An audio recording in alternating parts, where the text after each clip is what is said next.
Hey, sixth graders, Mr. Newman here. Are you sitting around wondering, what do I do for social studies? Well, this video I hope will help you. Oh, there's our answer. Social studies recruitment poster. That's what you can do. We've been thinking and working on recruiting people to Minnesota. But before we get to that, I have a very fun thing to talk about. Do you know what I saw today? The things that I looked at. Get it? I saw the things that I looked at, right? Naturally. Thank you, Aiden, from the Six Purple team for that wonderful joke. I really appreciate that. Love your sense of humor. If you have any other funny jokes, please email me. Aiden took the liberty to just shoot me an email with that wonderful joke. So thanks for going out of your way to do that. That actually made my day yesterday, amongst many other things. So this video is going to help you with your social studies recruitment poster. So if you're wondering what social studies recruitment poster, well, this is what we're talking about. So in class this week, we've been talking a lot about Minnesota growing from the 1850s to the 1858 when Minnesota became a state. It grew from like 5,000 people to over 105,000 people. I learned yesterday that's like over 2,000% growth. That's a huge number. So what we're going to do is you are going to take this document that you got in class that you should have downloaded from your teacher's Canvas page. You're going to answer some information on there and make it into a beautiful, wonderful poster that we can hang around school to brag about the amazing students we have here at Central Middle School. So I'm going to go through each one of these with you to help you kind of brainstorm some ideas of what to put in there. So then that's what you can take from these answers to make into more of a visual. So here we go. Oh, by the way, you can stop this video at any point in time that you want and go back and review if you're not quite understanding something. And if you still have questions, make sure you go to your teacher's office hours. They would be more than happy to help you out. So the first thing we're going to look at today, we're going to go to out of order. So you'll notice that I have these red boxes around, and that's going to help locate what we're actually talking about. So we're going to start with number 3 and talk about where am I going to recruit people to? So what location in Minnesota are you recruiting people to? So here's a map of Minnesota with all of the wonderful cities, big and small within the state of Minnesota. So maybe you want to stick around in the metro area. You'll see this little box here that zooms in on the metro area, Minneapolis, St. Paul. There's Edina. Plymouth is just next to Edina here, next to this lake. So if you want to recruit people to Plymouth, Wayzata, that's awesome too. Some of you have relatives or cabins or have been to other locations across the state and want to learn more about that or focus in on that. Feel free to pick, say, a city like Detroit Lakes or Moorhead. Maybe you have a brother, cousin, aunt, uncle, sister that goes to college, say at University of Minnesota in Moorhead, and you want to focus in on recruiting people to that area. Go ahead. Also, if you're not sure and you don't know a lot about that city, feel free to Google it and do some of your own research. So for number 3, pick a city. Go and type it in right here. So that gives us our focus as to where we are recruiting people to. Once you've done with that, we're going to move on to number 4. Now, number 4, I told my kids in my class to just kind of skip the questions that are written there and just focus on, are you going to take the time period of 1850s when Minnesota is becoming a territory and state, or do you want to focus on present day, 2021? Like, I want to recruit people now, today, because I relate more to that. Or maybe you want to focus more on our history and you've had relatives that came to Minnesota in the 1850s or later on. So you're going to choose 1850, 2021, and you're going to type that in right here, depending on what time period you want to focus on. Either one is fine. That is totally up to you. Once you've done the when and chose the time frame, we're going to scoot up to number 1. Who are the people you're targeting during this time period? If you're choosing 1850s, you're going to look at, these are the types of countries that people are coming from to Minnesota during that time period. Germany, Sweden, Norway, those European countries, those European Americans when they get to the United States. So if you're focusing on your time frame 1850, you could choose one of these areas.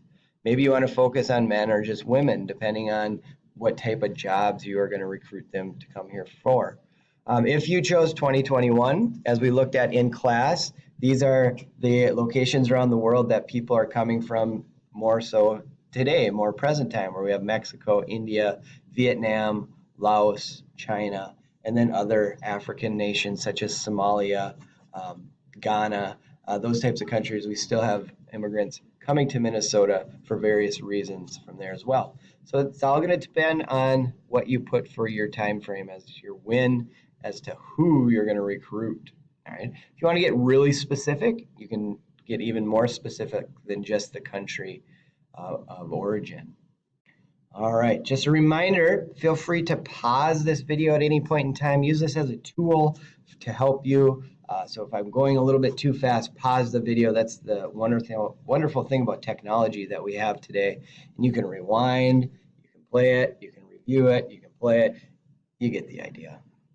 You are all very intelligent little creatures. All right, next, what jobs or industries will you be targeting? So based on where you're recruiting the people to, who you're recruiting, and the time frame as far as when, what jobs will they be doing when they get to Minnesota? So as you're thinking 1850s, if you chose 1850s, you might think of the lumber industry. Lumberjacks coming and cutting down trees, sending them to the lumber mills to cut into boards to build cities such as Minneapolis, St. Paul, Chicago, right? Those cities were all built on lumber from the northern part of Minnesota. Maybe you chose that, hey, I want to recruit people to come in because all this open land now, and you would choose the farming industry. Maybe you're going to stay more in the urban area, in the cities where the factories are, and people can work in the factory. In the factories. That's up to you. Be creative. Find something that you feel works best for you, and again, be creative. If you're thinking 2021, you're going to maybe have to do a little research, a little thinking. You could talk to your parents even. What jobs are around today that might bring people to Minnesota?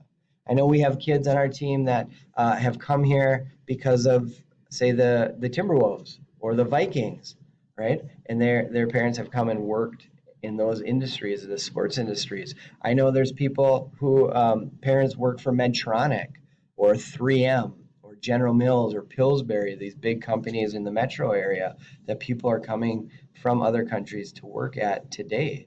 So those might be some options for you as you're thinking about if 2021 is your win. Those could be jobs or industries that you look at.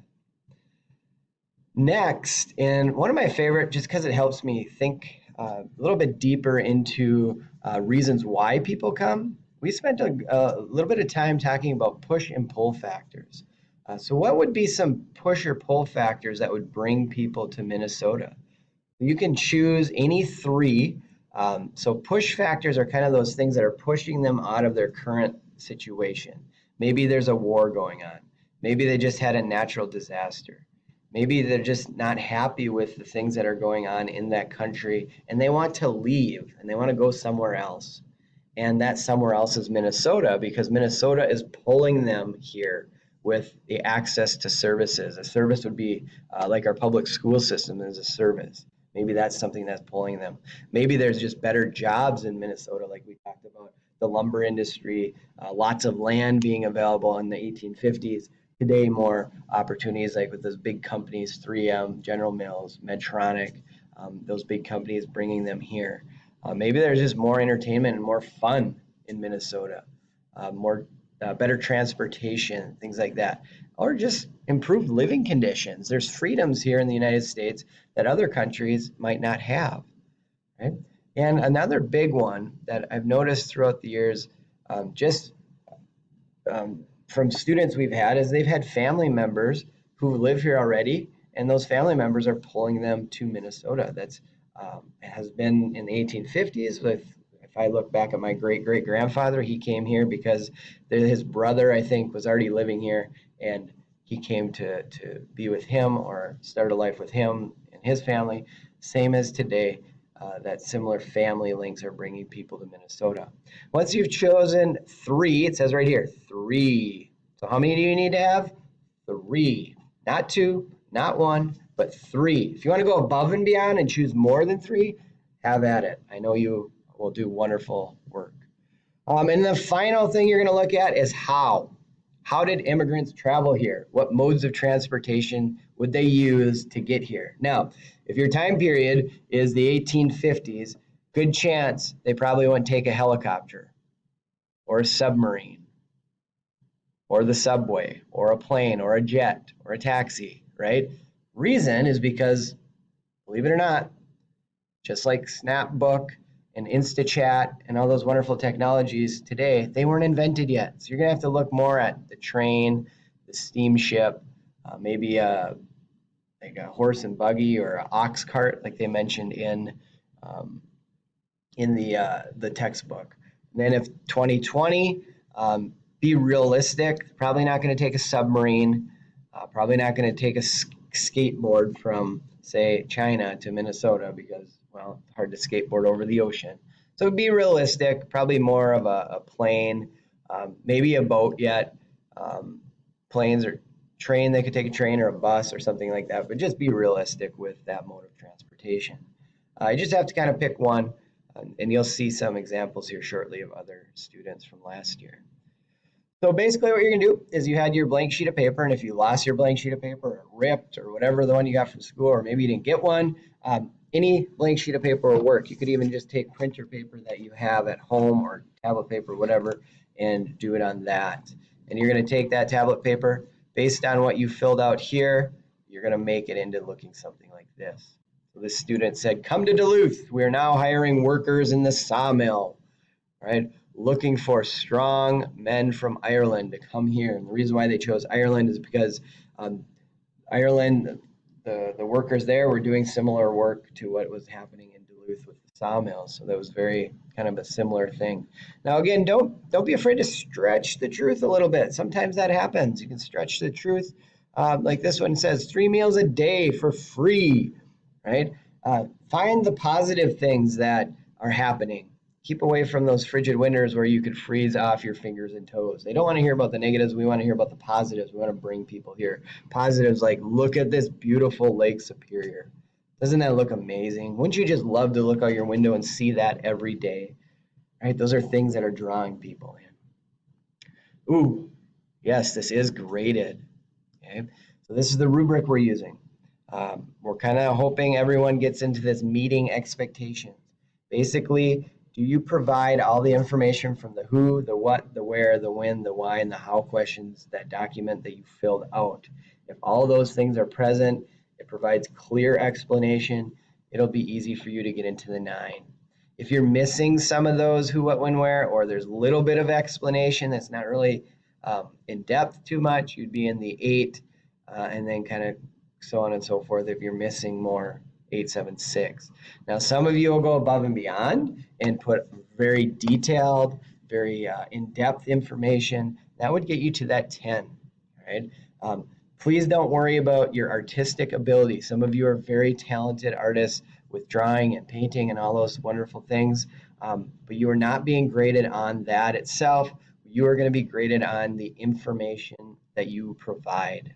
Right? But that doesn't mean that you shouldn't do your best. Show pride in your work and do your best. Right? My plan is, and I'm guessing your teacher's plan is, to post these around Central so we can show off to your classmates and other people who may enter the building. All right, here are some extra examples that you can use to look for. Some just quick poster requirements right here. It does say minimum of 3 visuals, so if you can find visuals or draw visuals, awesome. Please get that in. And your poster is due in your next in-day class. So if you are an A student, that would mean this is due on Monday. If you are a B student, that means this is due on Tuesday. All right, I hope this helps. And again, watch this as many times as you want. Have a wonderful day, and we will see you when we see you. Bye now.